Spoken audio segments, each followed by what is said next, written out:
بسم اللہ الرحمن الرحیم۔ السلام علیکم۔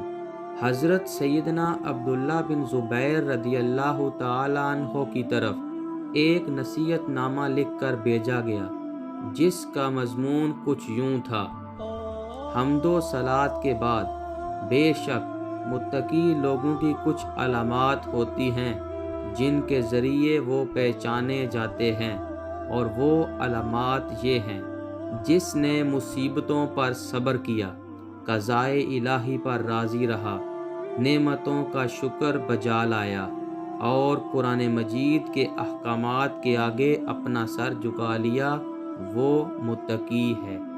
حضرت سیدنا لقمان حکیم رحمۃ اللہ تعالی علیہ نے اپنے بیٹے سے ارشاد فرمایا: اے میرے بیٹے، حکمت و دانائی مسکینوں کو بادشاہوں کی مجلسوں میں بٹھا دیتی ہے۔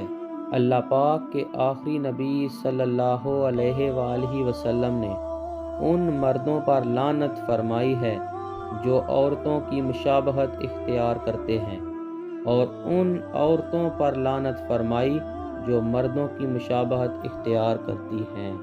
جو چیز عظیم الشان ہوتی ہے اس کے لین دین پر گواہ بنائے جاتے ہیں تاکہ آئندہ جھگڑے سے بچا جا سکے، جیسے زمین کی خرید و فروخت پر گواہ بنائے جاتے ہیں تاکہ مستقبل میں جھگڑا نہ ہو۔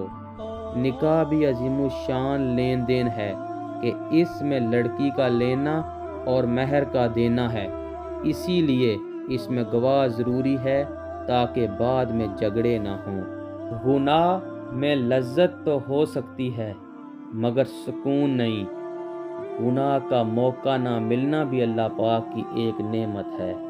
قوت حافظہ بھی اس امت کی ایک خصوصیت ہے کہ لوگوں نے اپنی کم عمری میں جن علوم پر مہارت حاصل کی، گزشتہ امتیں لمبی عمر ملنے کے باوجود حاصل نہ کر سکیں۔